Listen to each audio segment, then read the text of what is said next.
At a family dinner, I dropped my fork.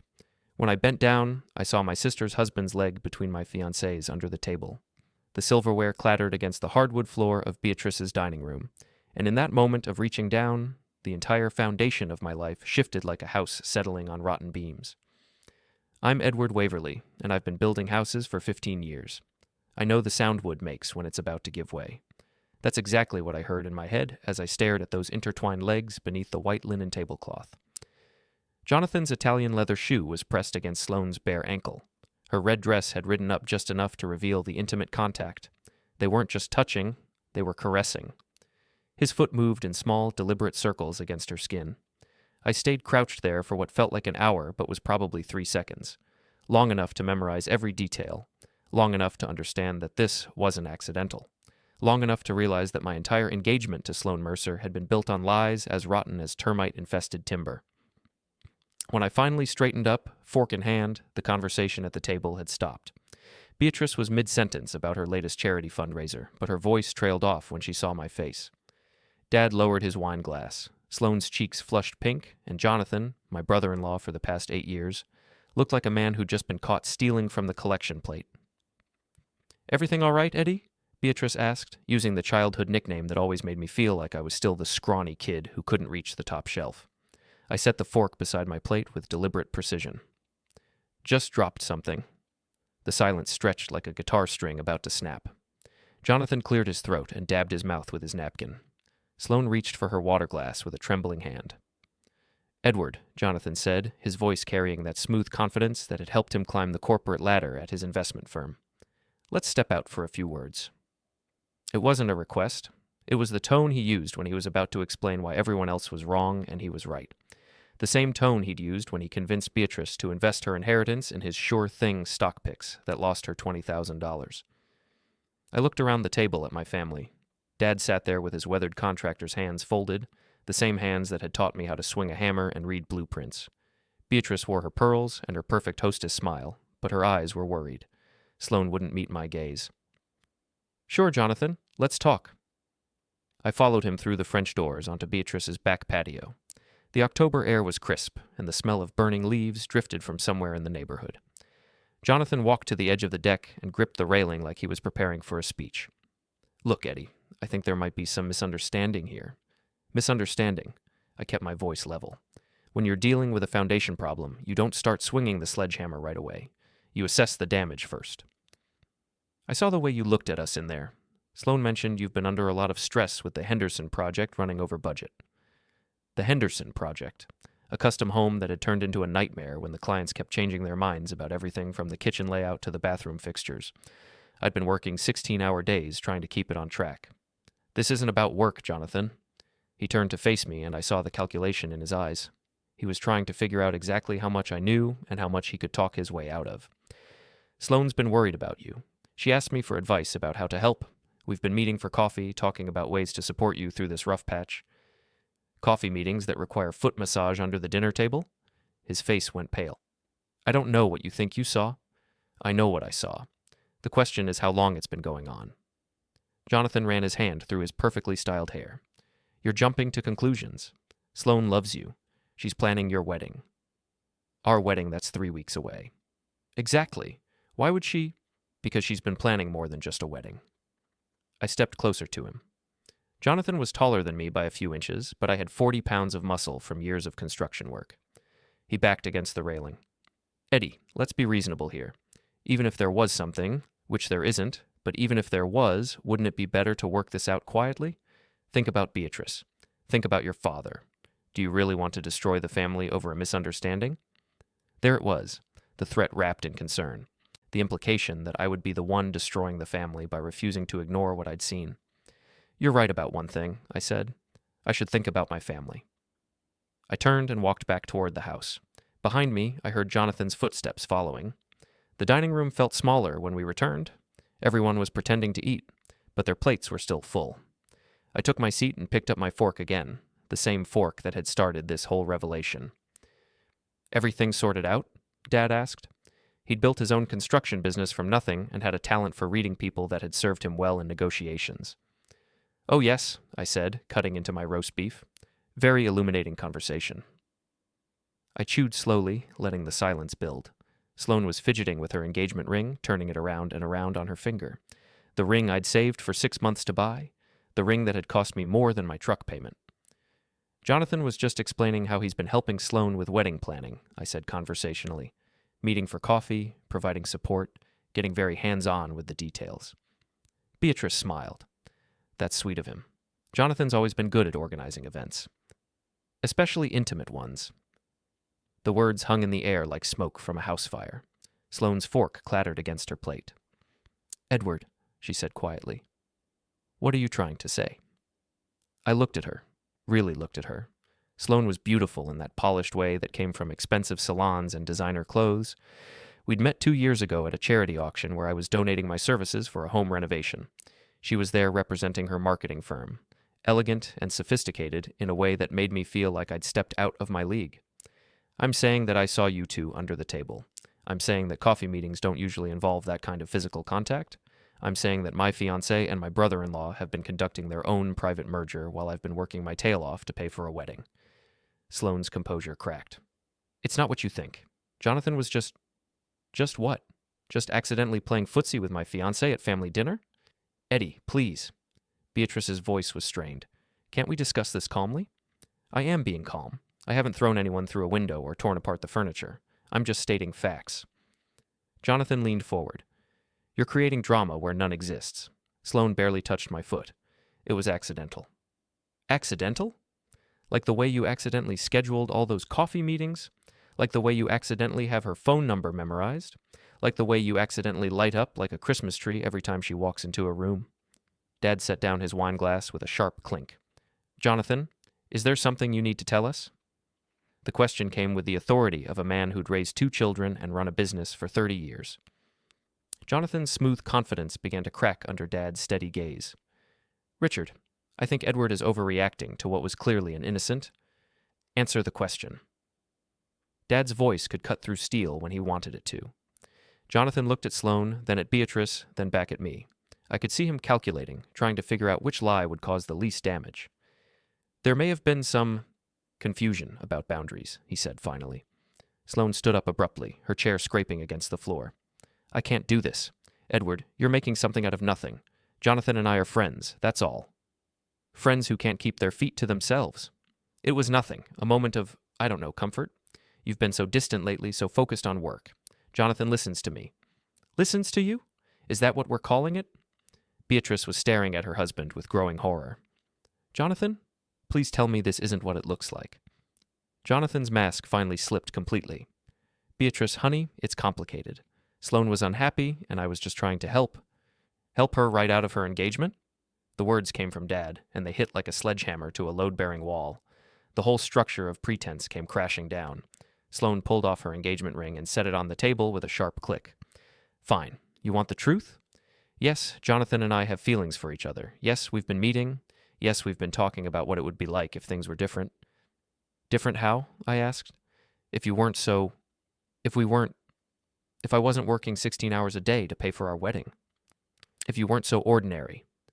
The words exploded out of her like steam from a burst pipe. Jonathan understands ambition. He understands wanting more than just a small-town life building houses and having barbecues. The silence that followed was absolute. Even the grandfather clock in the corner seemed to stop ticking.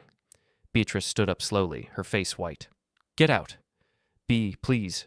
Jonathan reached for her. Don't touch me. Don't ever touch me again. Get out of my house. Jonathan looked around the table desperately. This is all being blown out of proportion. We can work this out. We're family. No, I said, standing up. We were family. Now you're just the man who tried to steal my fiancé and destroy my sister's marriage in the process. Sloane grabbed her purse from the side table. I'm leaving. Edward, when you're ready to have a mature conversation about this, call me. Don't hold your breath. She walked out without looking back. Jonathan lingered for a moment, then followed her. We heard the front door slam, then car engines starting in the driveway. I sat back down and picked up my fork again. The roast beef was getting cold, but I cut off another piece anyway. Well, I said to Dad and Beatrice, that was enlightening. Beatrice was crying quietly. Her perfect dinner party ruined along with her marriage. Dad reached over and patted her hand.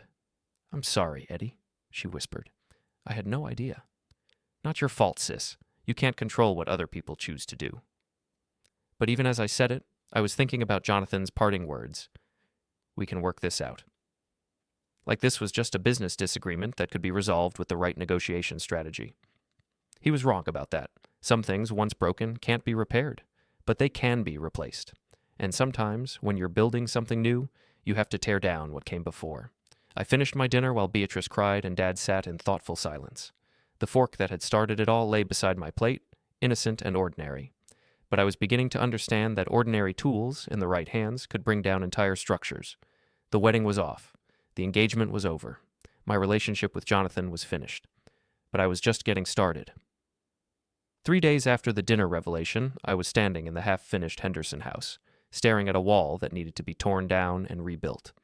The irony wasn't lost on me. Sometimes you have to destroy something completely before you can make it right. My phone had been buzzing constantly since Sunday night.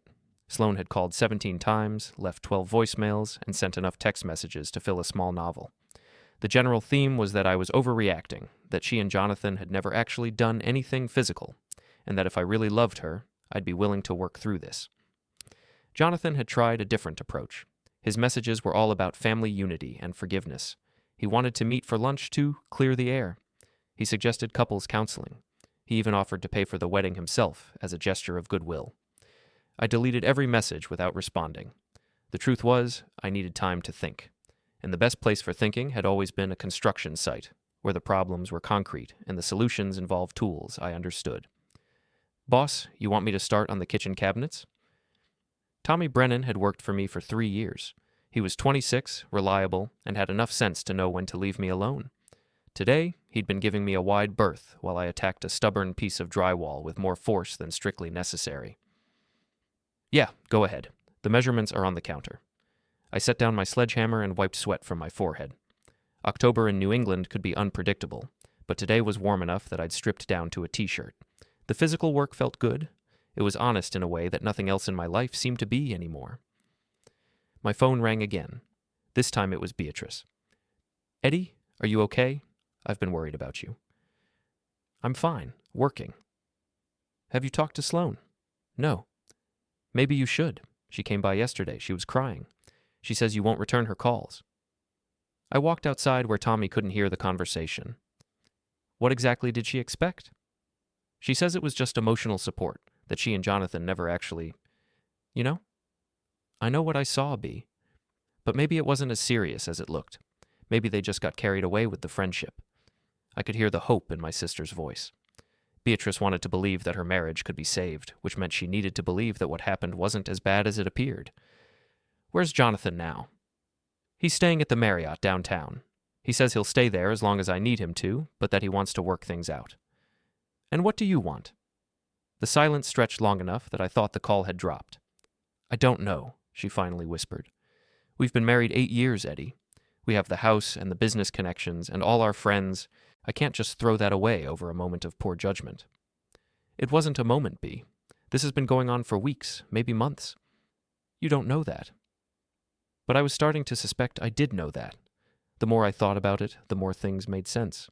Sloane's sudden interest in Jonathan's investment advice, her enthusiasm for family dinners that she'd previously found boring, the way she'd started dressing up for casual visits to Beatrice's house. I have to go. I'll call you later. Eddie, wait. What are you going to do about the wedding? The wedding? I'd been so focused on the betrayal that I hadn't fully processed the practical implications. The church was booked, the caterer was paid, the invitations had been sent. Sloane's dress was hanging in her closet, and my tuxedo was at the dry cleaner.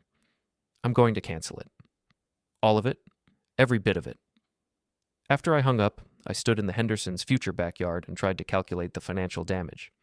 The deposit on the reception hall was non-refundable. The flowers were ordered. The photographer was booked. The honeymoon flight to Bermuda was paid for. Roughly $12,000 down the drain. Money I'd saved by working overtime and weekends, by driving a 10-year-old truck and buying my clothes at discount stores. But as I thought about it, $12,000 seemed like a bargain. Better to lose the money now than spend the next 20 years married to someone who'd rather be with my brother-in-law. I was about to go back inside when another car pulled into the driveway. A silver BMW that I recognized immediately. Sloane got out wearing a navy business suit and her determined expression.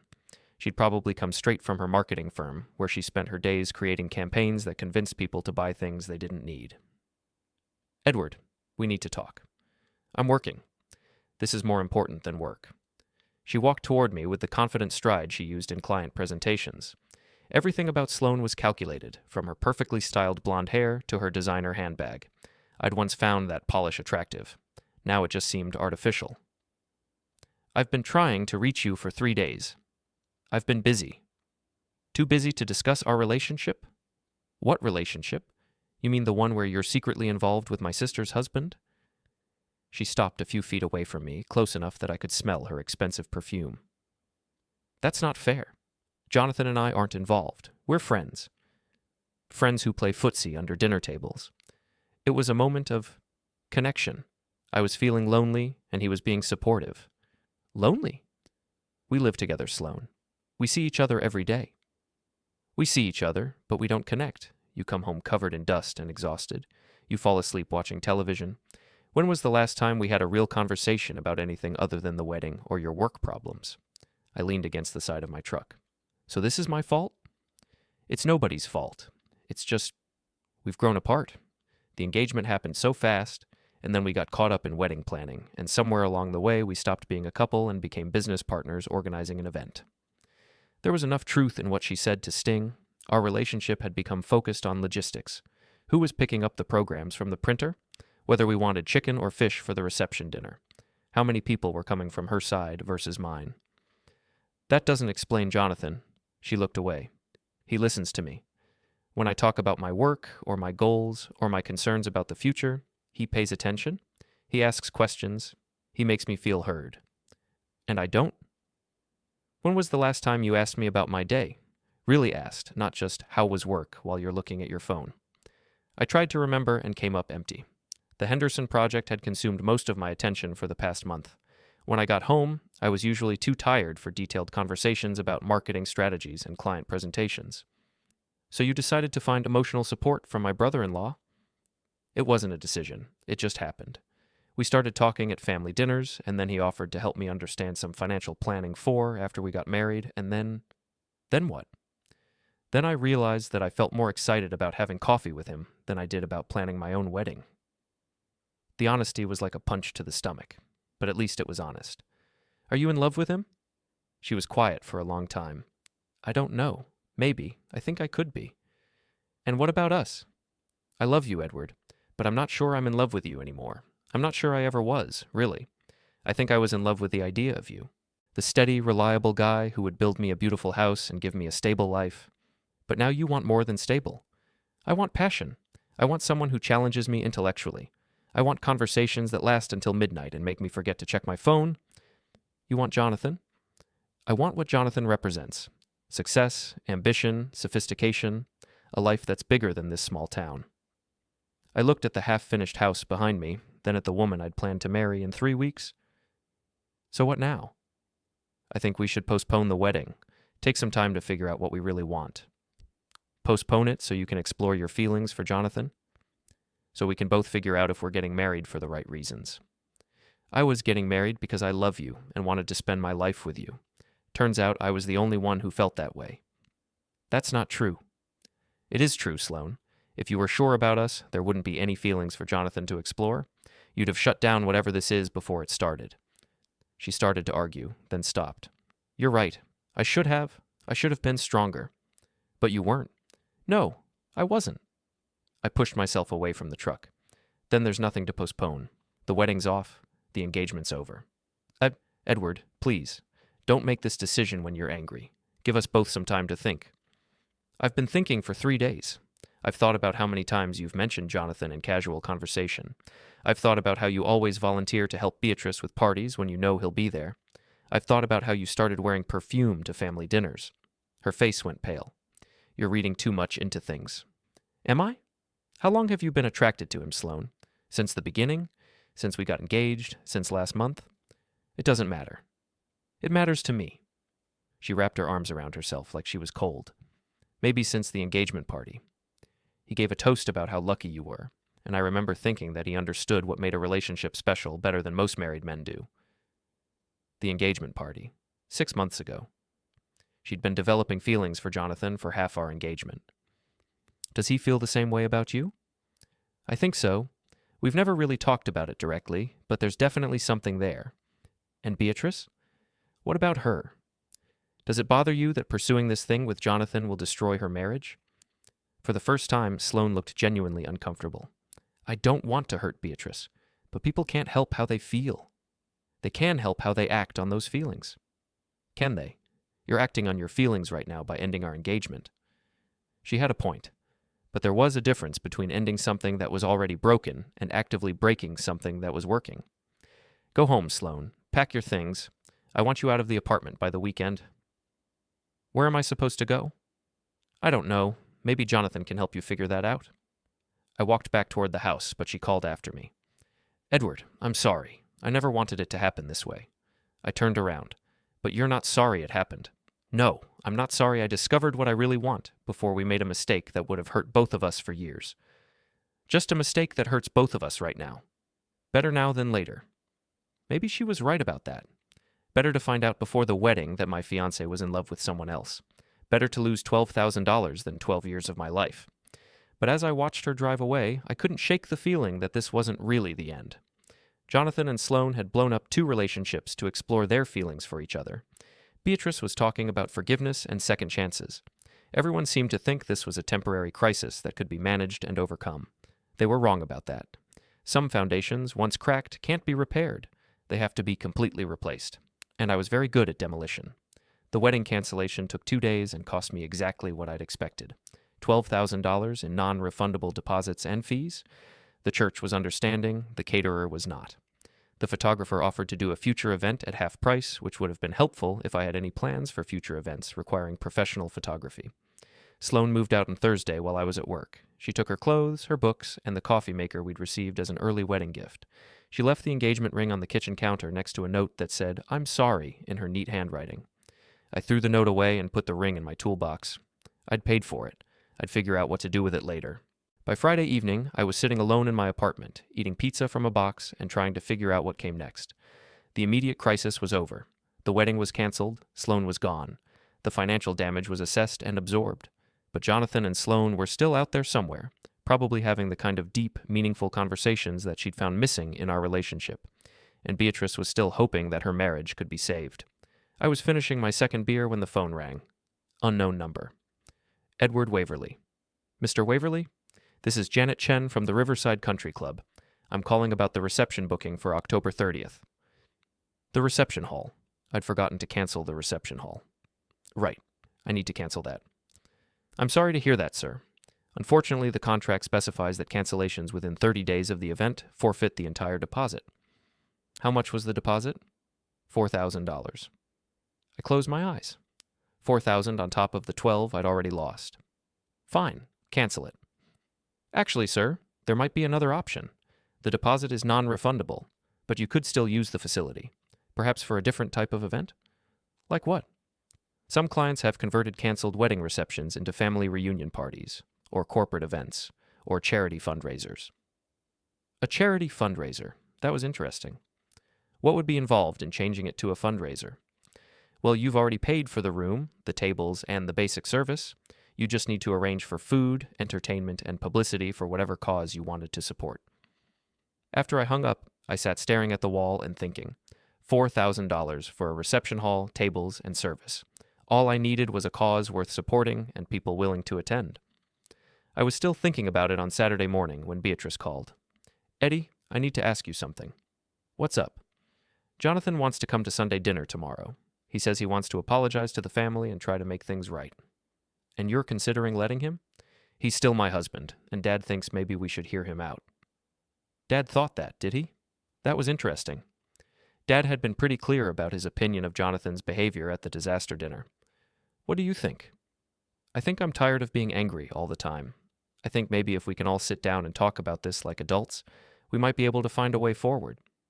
A way forward that includes Jonathan staying married to you while pursuing Sloane? He says he's willing to end whatever relationship he has with her. He says he wants to work on our marriage. He says a lot of things, B. The question is whether you believe him. I want to believe him. That's not the same thing. She was quiet for a moment. Will you come? To dinner, I mean. I think it would help to have the whole family there. I thought about it. Sitting through another dinner with Jonathan, listening to him explain and apologize and make promises, watching him try to charm his way back into everyone's good graces. Yeah, I'll be there. Really? Really, I think it's time we all had a frank conversation about the situation. After I hung up, I called the country club back. Janet, this is Edward Waverly. I've decided to go ahead with that fundraiser idea. Wonderful. What cause did you want to support?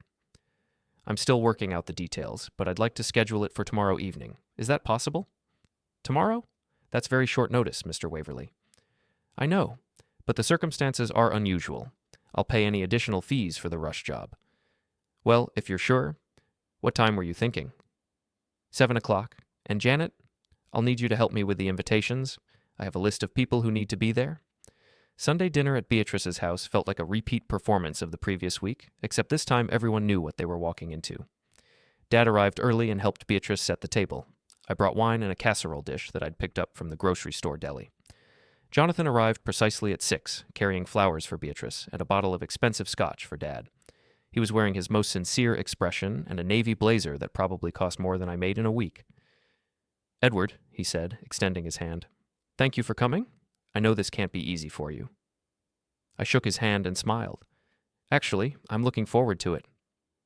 Something in my tone made him look at me more carefully, but before he could ask any questions, Beatrice called us to the table. I want to start by saying how sorry I am, Jonathan began once we were all seated. My behavior last week was inexcusable. I allowed a friendship with Sloane to develop into something inappropriate, and I hurt people I care about. Dad cut into his pot roast without looking up. Go on. I've spent the week thinking about what really matters to me. My marriage to Beatrice is the most important thing in my life. I'm willing to do whatever it takes to rebuild the trust I've broken. Including ending your relationship with Sloane? I asked. Yes, absolutely. I've already told her that we can't continue meeting or talking. It's over. When did you tell her that? Yesterday afternoon. How did she take it? Jonathan glanced at Beatrice, then back at me. She was upset, naturally, but she understood that I had to choose between my marriage and whatever was developing between us. And you chose your marriage? Without hesitation. I nodded thoughtfully. That's interesting, because Sloane told me something different on Wednesday. The table went quiet. Jonathan's fork paused halfway to his mouth. What did she tell you? Beatrice asked. She said she thought she might be falling in love with Jonathan. She said she felt more excited about having coffee with him than she did about planning our wedding. Jonathan's face went pale. Edward, I think you might be misinterpreting. She also said she thought Jonathan felt the same way about her, that there was definitely something there between them. I never said, so either Sloane was lying to me about your feelings, or you're lying to us about ending things with her? Dad set down his fork and looked at Jonathan with the expression he used when he caught a subcontractor trying to bill him for work that hadn't been done. Which is it, Jonathan? It's complicated. Yes, there were feelings involved, but feelings aren't actions. I never crossed any physical lines with Sloane. Physical lines, I repeated. That's an interesting way to put it. What about emotional lines? I may have gotten more involved emotionally than I should have. Involved how? We talked about personal things, about our relationships, our goals. You cheated on me! You betrayed me! You destroyed our family! Yes, I cheated! And you're the one to blame! You were never there for me! We're divorcing! You get nothing! The house is mine! The money is mine! You'll live on the street! What?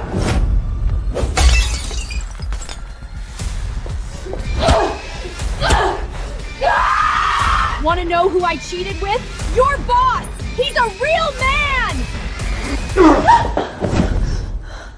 You're finished!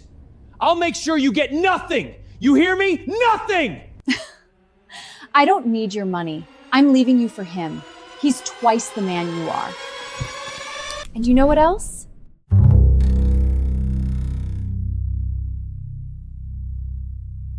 Our feelings about the future. Did you tell her you were attracted to her? Jonathan looked around the table desperately. This isn't fair. You're putting me on trial here. Answer the question, Dad said quietly. Yes, I told her I was attracted to her, but I also told her that I was married and that nothing could come of it. But something did come of it, Beatrice said. Her voice was steady, but I could see tears in her eyes. You continued meeting with her. You continued having intimate conversations. You let her fall in love with you. I didn't let her do anything. Feelings develop on their own. But you encouraged them, I said. You gave her the emotional connection she wasn't getting from me. You made her feel special and understood and appreciated. I was being a friend. Friends don't play footsie under dinner tables.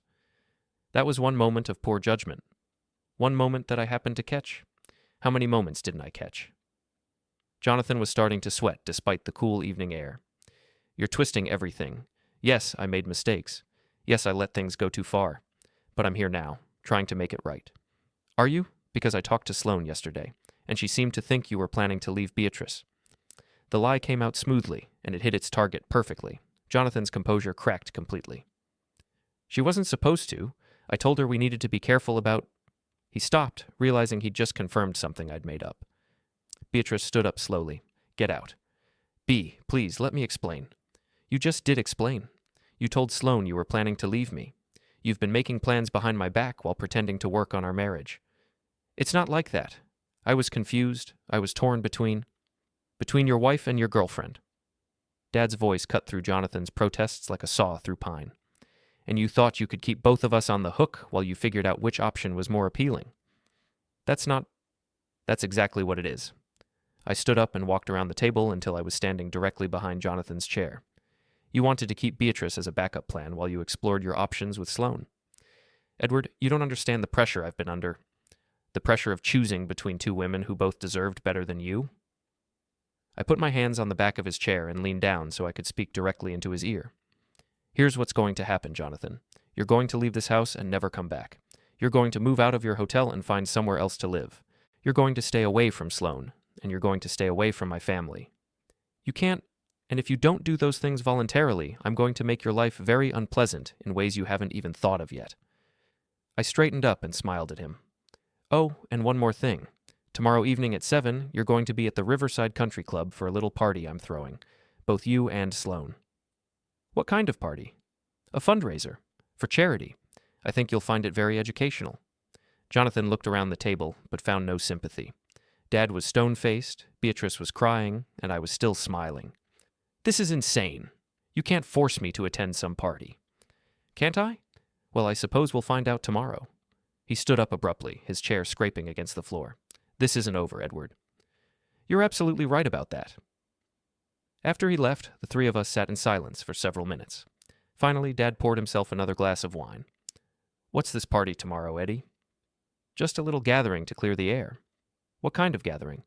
I looked at Beatrice, who was staring at her untouched dinner with red eyes. The kind that makes sure everyone understands exactly what kind of people they're dealing with. Dad studied my face. You've got something planned. I've got several things planned. Legal things? Completely legal. Probably not very pleasant, but definitely legal. Beatrice looked up at me. What are you going to do? I'm going to give Jonathan and Sloane exactly what they deserve. Which is? The truth in front of everyone who matters to them. I stood up and kissed Beatrice on the forehead. Don't worry, sis. By tomorrow night, everyone will know exactly who they really are. As I drove home, I thought about Jonathan's parting words. This isn't over. He was right about that, but he was wrong about who was going to win. I'd spent 15 years learning how to tear things down and build them back up. Tomorrow night, I was going to put those skills to very good use. Monday morning brought the kind of crisp October weather that made you glad to be alive, which was ironic considering what I had planned for the evening. I spent the day making phone calls and arrangements, turning my canceled wedding reception into something much more interesting. The guest list was simple, everyone who mattered in Jonathan and Sloane's professional and social circles. I started with Beatrice's contact list, which included most of the country club crowd and half the business leaders in town. Then I added Sloane's coworkers from the marketing firm and Jonathan's colleagues from the investment company. The invitations went out as emails with the subject line, Emergency Charity Fundraiser, Tonight Only. I explained that due to unexpected circumstances, I was converting my canceled wedding reception into a benefit for victims of emotional manipulation and betrayal. The suggested donation was whatever people felt comfortable giving. By noon, I had 43 confirmed attendees. At 2 o'clock, I drove to Sloane's new apartment, a furnished place downtown that she'd rented by the week. She answered the door in yoga pants and an oversized sweater, looking like she hadn't been sleeping well. Edward, what are you doing here? Delivering an invitation? I handed her a printed card with the country club's address and tonight's date. What is this? A fundraiser, 7 o'clock. You're the guest of honor. She read the card twice. Guest of honor for what? A charity benefit for people who've been affected by infidelity and betrayal. I thought you might want to share your expertise on the subject. Her face went white. This is some kind of revenge thing, isn't it? This is a charity event. Very legitimate. The country club is providing the venue, there will be food and drinks, and all proceeds will go to a very worthy cause. What cause? I'm still deciding between the local women's shelter and a fund for children of divorce. Both seem appropriate. She tried to hand the invitation back to me. I'm not coming to this. Yes, you are. You can't make me. Actually, I can. See, I've already told everyone that you and Jonathan will be there to explain your side of the story. If you don't show up, people will draw their own conclusions about why. What people? Your boss, your coworkers, Jonathan's business partners, the country club board members, pretty much everyone who matters in your professional and social life. She leaned against the doorframe. This is harassment. This is a charity fundraiser with voluntary attendance. If you choose not to come, that's entirely your decision. But you've made it impossible for me not to come. I've created an opportunity for you to publicly explain your actions to the people who know you best. I would think you'd welcome the chance. She stared at me like she was seeing me for the first time. I never thought you were capable of something like this. Neither did I. Turns out we both learned things about ourselves this week. I walked back to my truck, leaving her standing in the doorway with the invitation in her hand. My next stop was Jonathan's hotel. The desk clerk called up to his room, and after a brief conversation, Jonathan agreed to meet me in the lobby bar. He was waiting at a corner table when I arrived, looking like a man who hadn't been sleeping any better than Sloane. His usual polish was missing, his shirt was wrinkled, his hair was uncombed, and he needed a shave. What do you want, Edward? I sat down across from him and slid an identical invitation across the table. To invite you to a party. He read it without picking it up. A charity fundraiser. That's right. With me as the guest of honor. You and Sloane both.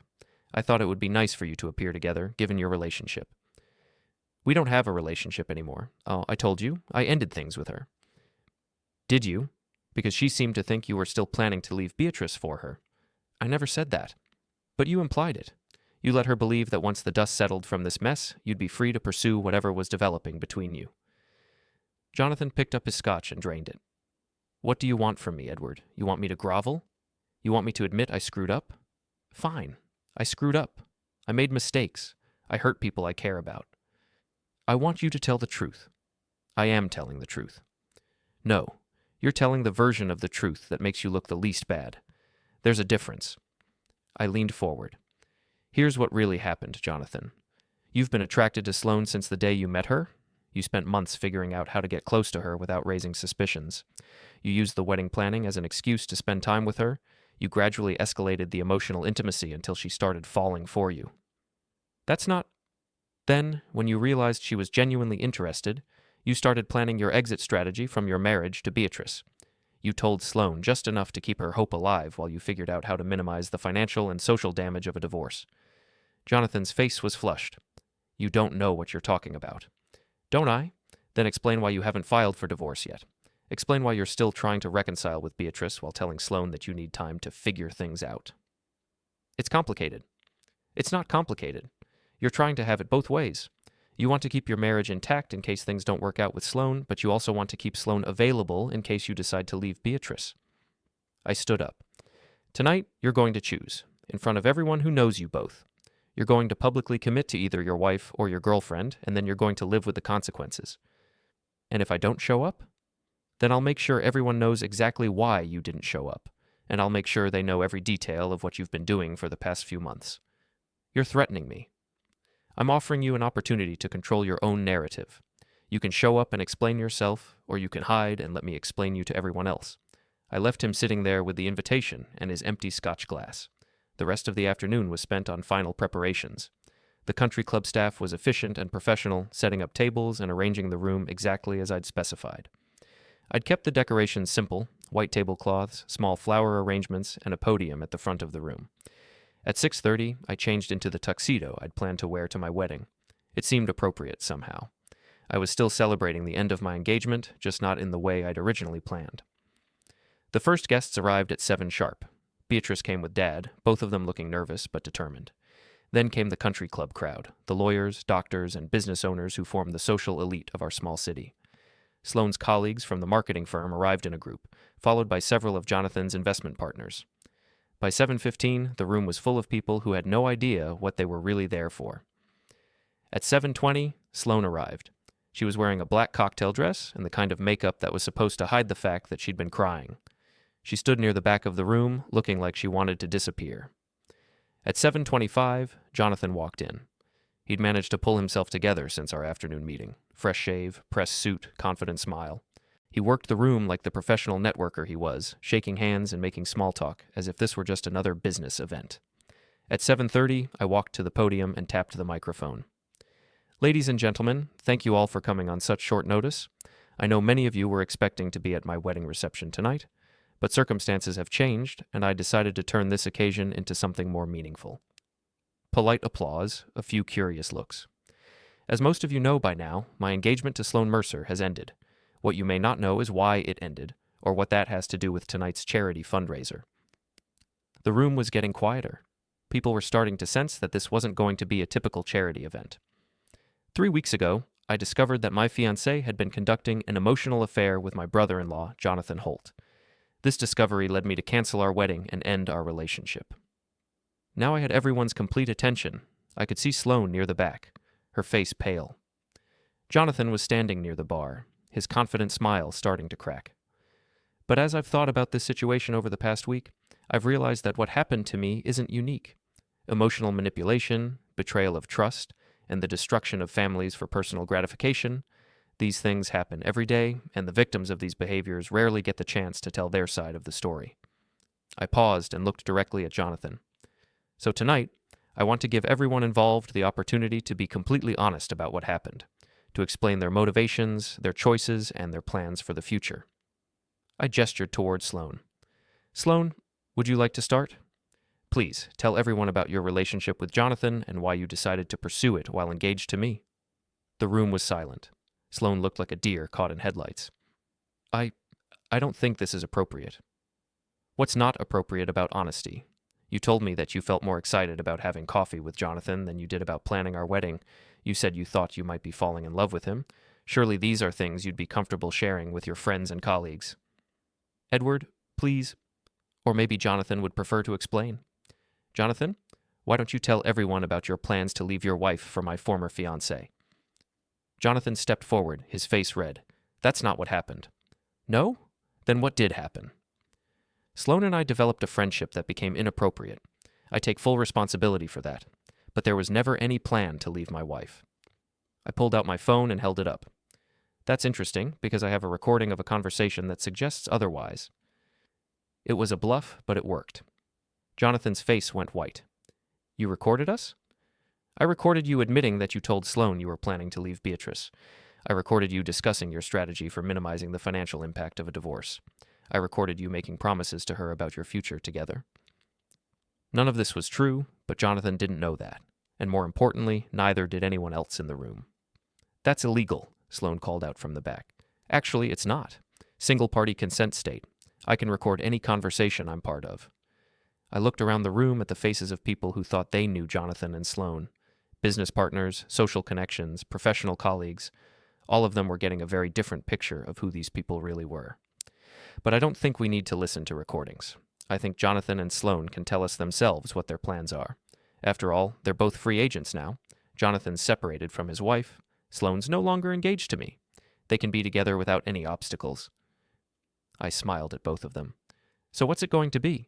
Are you going to commit to each other publicly, or are you going to admit that this whole thing was just a selfish game that destroyed 2 marriages for no good reason? The silence stretched until it became unbearable. Finally, Sloane spoke. I want to leave. Of course you do. But before you go, why don't you explain to everyone why you're not willing to stand by the relationship you destroyed my engagement for? Because it was a mistake, the words exploded out of her. Because I got caught up in something that felt exciting and flattering, and I didn't think about the consequences until it was too late. So you don't love Jonathan? I don't know. I thought I did, but now I just feel stupid and ashamed, and I want this whole thing to be over. I turned to Jonathan. And you? Do you love Sloane enough to give up your marriage for her? Jonathan looked around the room at his business partners, his social connections, his professional network, all of them waiting for his answer. This isn't the place for this conversation. This is exactly the place for this conversation. You made your choices in public, at family dinners and social events. You can own the consequences in public, too. I made mistakes. I hurt people. But I'm not going to compound those mistakes by making emotional decisions in front of a crowd. So that's a no? You won't commit to Sloan publicly? I won't commit to anyone publicly under these circumstances. I nodded. There we have it, folks. Two people who were willing to destroy other people's lives for their own gratification, but who aren't willing to commit to each other when it actually matters. I looked around the room one more time. The donation boxes are by the door. All proceeds will go to the local women's shelter, which helps people rebuild their lives after being betrayed by people they trusted. Thank you all for coming, and thank you for witnessing the truth. I walked away from the podium and out of the room, leaving Jonathan and Sloan to face the crowd alone. Outside in the parking lot, Beatrice and Dad were waiting by my truck. How do you feel? Beatrice asked. I thought about it. Like I just tore down a building that was structurally unsound. And now? Now I build something better. As we drove away, I could see people streaming out of the country club, talking in small groups and looking back at the building. By tomorrow, everyone in town would know exactly what kind of people Jonathan and Sloan really were. It wasn't revenge, exactly. It was just the truth, delivered at the right time and place to have maximum impact. Sometimes that's all the justice you need. The fallout from the charity fundraiser was swift and comprehensive. By Tuesday morning, the story had spread through our small city like smoke through a house fire. Jonathan's investment firm placed him on administrative leave pending an internal review of his professional conduct. Sloan's marketing company was more direct. They fired her for bringing negative publicity to the agency. The social consequences were even more immediate. The country club board met in emergency session and suspended Jonathan's membership. 3 of his biggest clients moved their accounts to other firms. Sloan's apartment lease was mysteriously not renewed when she tried to extend it past the weekly rate.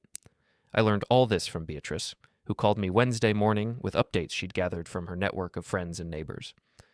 How do you feel about it? I asked her. Relieved, she said without hesitation. For the first time in weeks, I feel like I can breathe.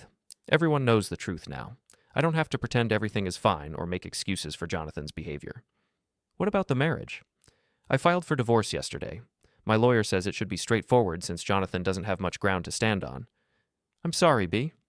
Don't be. You did me a favor. If you hadn't exposed what was really going on, I might have spent years trying to save a marriage that was already over.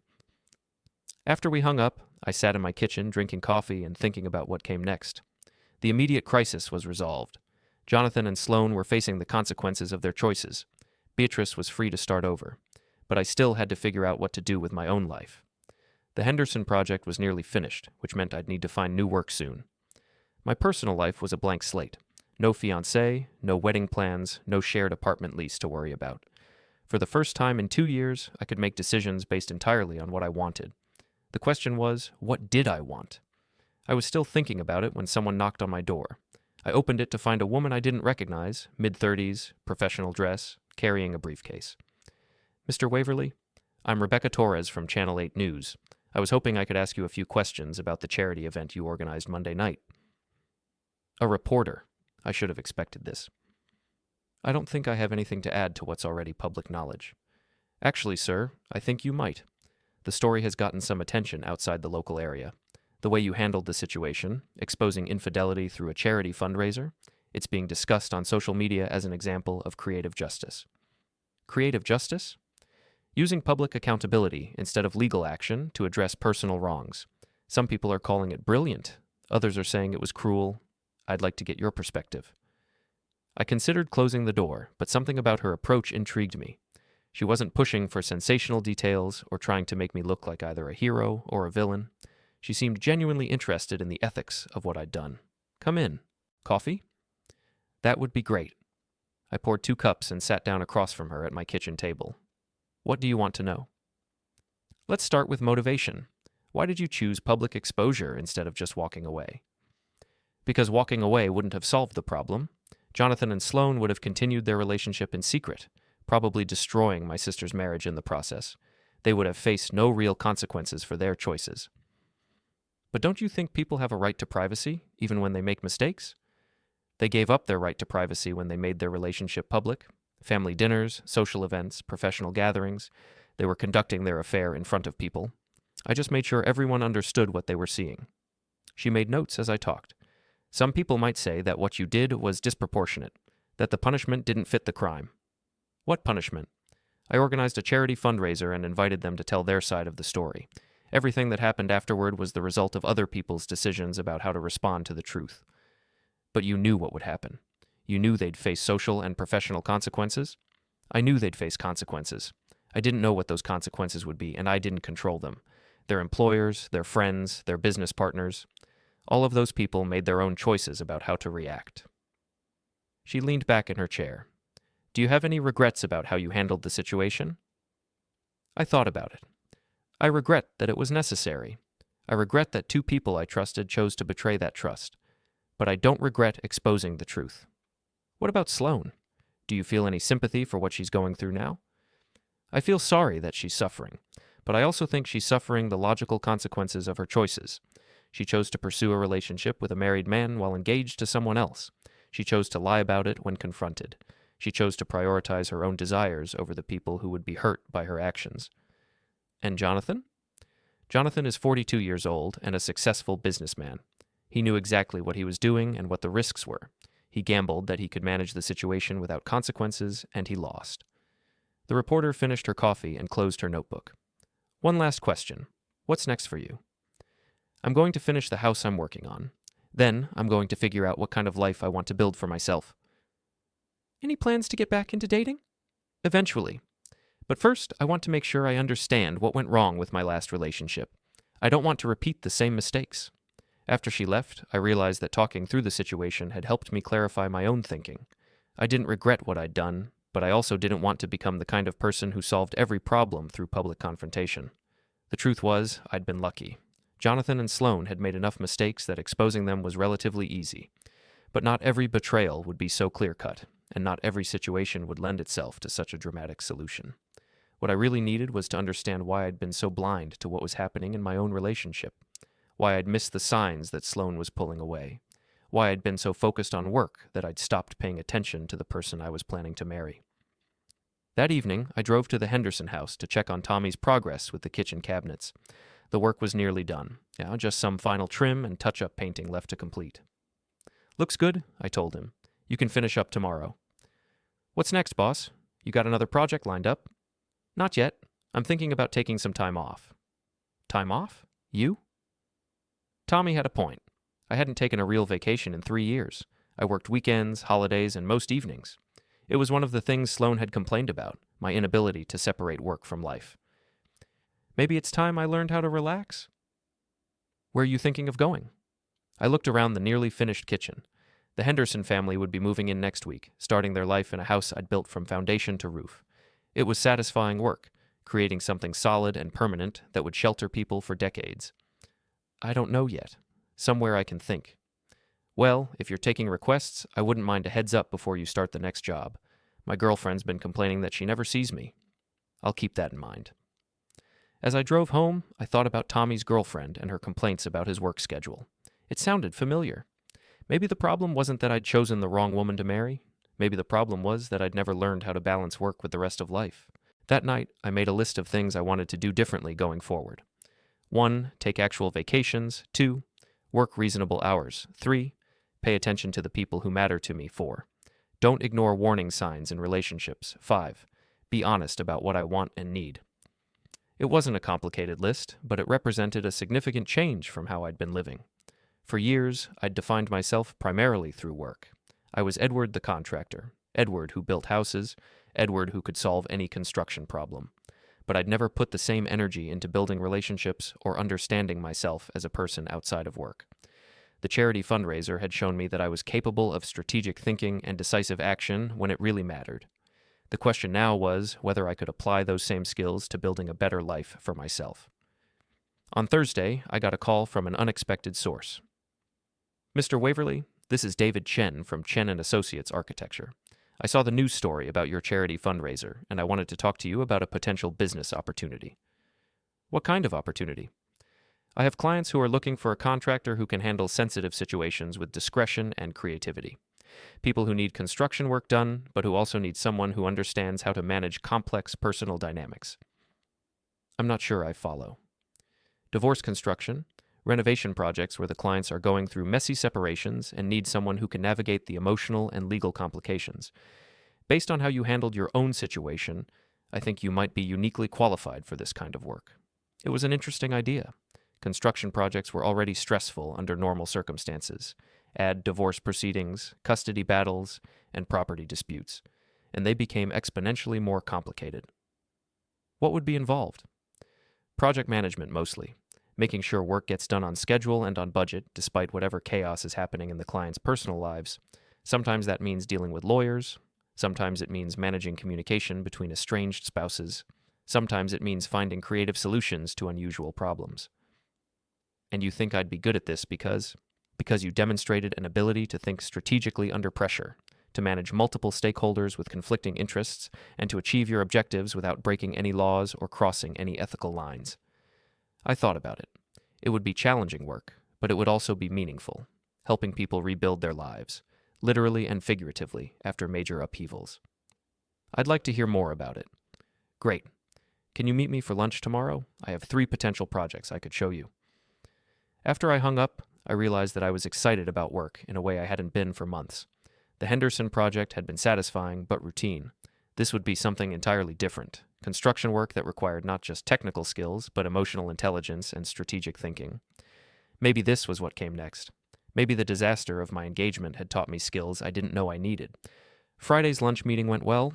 David Chen was a thoughtful architect who specialized in helping people redesign their living spaces after major life changes.